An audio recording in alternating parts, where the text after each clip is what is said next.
하나님은 우리의 피난처시오 힘이시니 반란 중에 만난 큰 도움이시라. 그러므로 땅이 무너라든지 산이 흔들려 바다 가운데 빠지든지 바닷물이 솟아나고 뒤놀든지 그것이 넘침으로 산이 흔들릴지라도 우리는 두려워하지 아니하리로다. 한 시내가 있어 나뉘어 불러 하나님의 성 곧 지존하신 이의 성수를 듣게 하도다. 하나님의 그 성 중에 계심에 성이 흔들리지 아니할 것이라. 새벽에 하나님이 도우시리로다. 아멘. 요즘 우리는 아랍 국가들의 민주화 운동들을 대중매체를 통해서 지켜보고 있습니다. 최근 가장 인상에 남는 민주화의 움직임은 리비아에서 있었던 카다피의 퇴진 운동이었던 것 같습니다.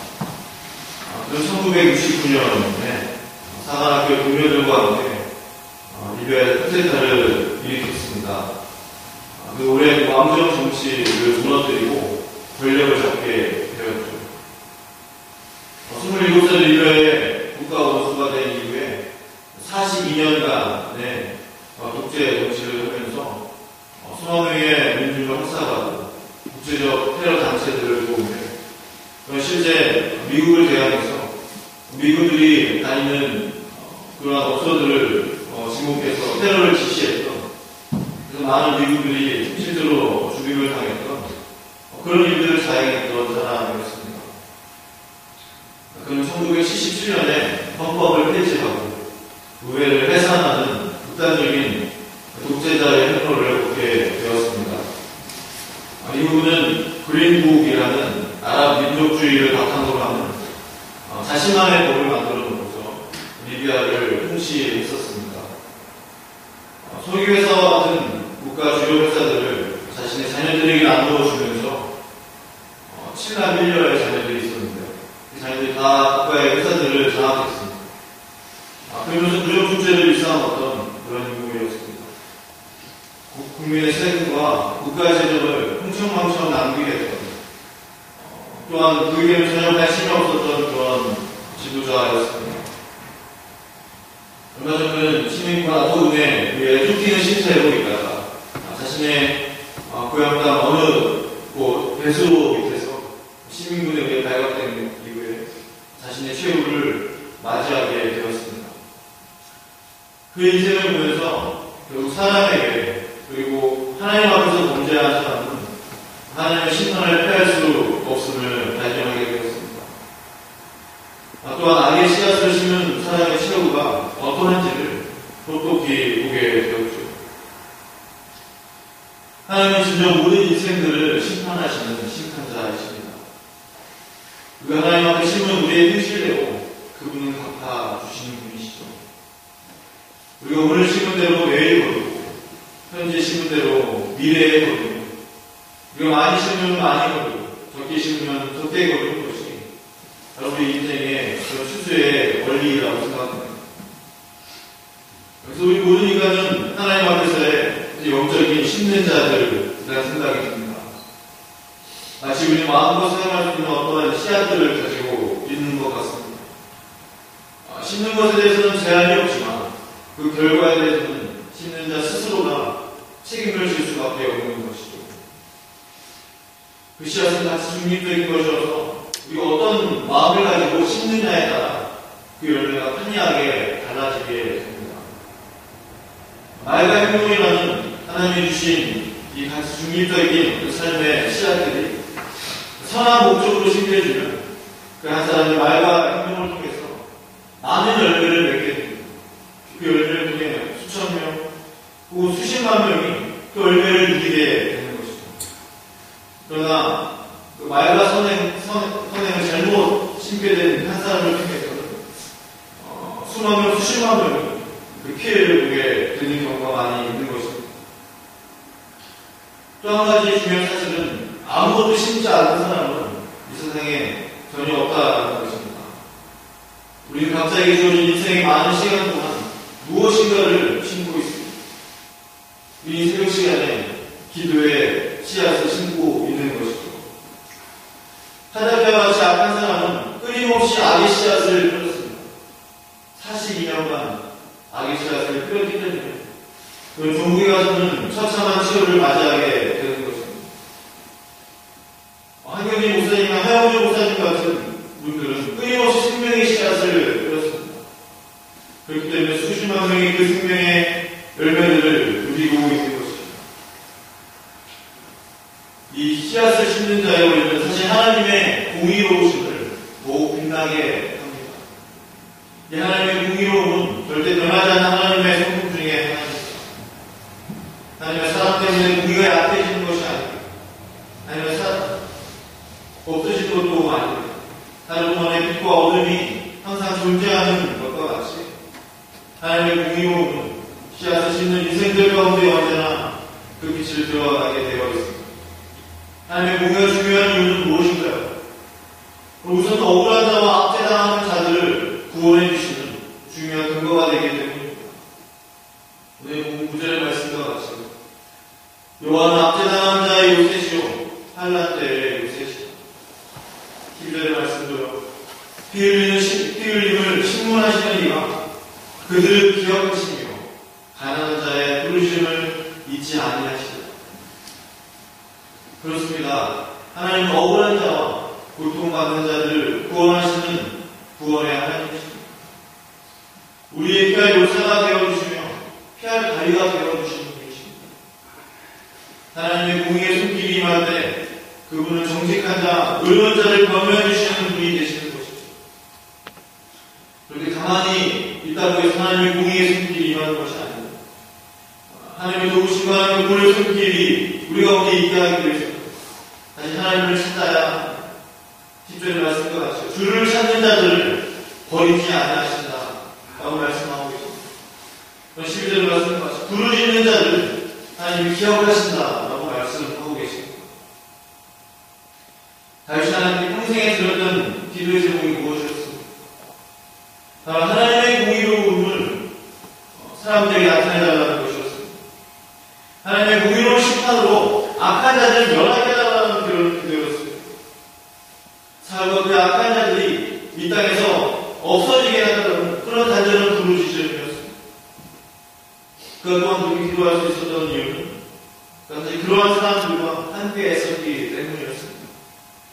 사실 어떻게 보면 하나님의 온 유다와 또한 통일 이스라엘을 다스리게 하기 전에 좀 마음이 약한 자들, 실패한 자들, 억울한 자들, 빚진 자들을 한번 그들을 한번 다스려봐라. 그들의 억울함을 한번 들어보라. 라는 그런 의미에서 그 훈련을 위해서 그 400명이라는 세상으로부터 버림받은 사람들과 함께했던 그런 시간을 함께 주셨다는 생각이 듭니다. 그 아브라함에서 만났던 400명 한결같이 억울한 자였으며 빚진 자였고 약한 자였습니다. 상처받은 사람들이었습니다. 세상으로부터 소외받은 그러한 백성들이었습니다.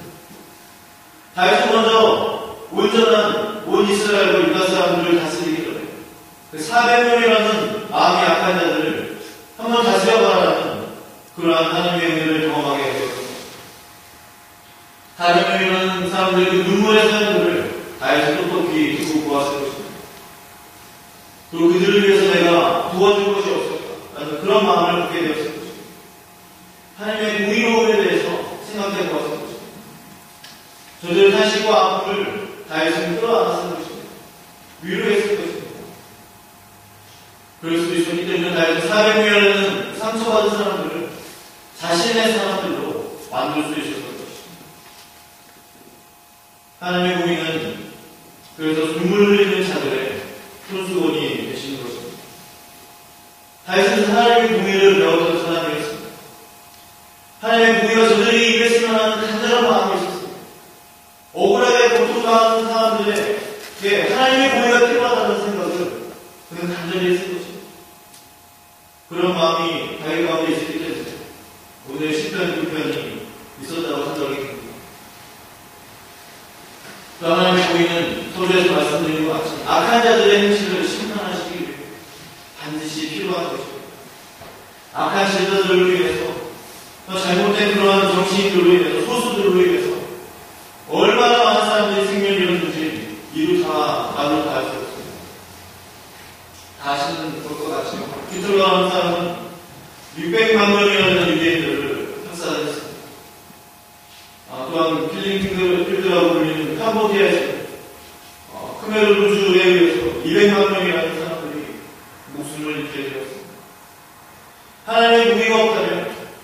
세상에서 억울하게 고통받는 사람들은 어떻게 해야 하겠습니까?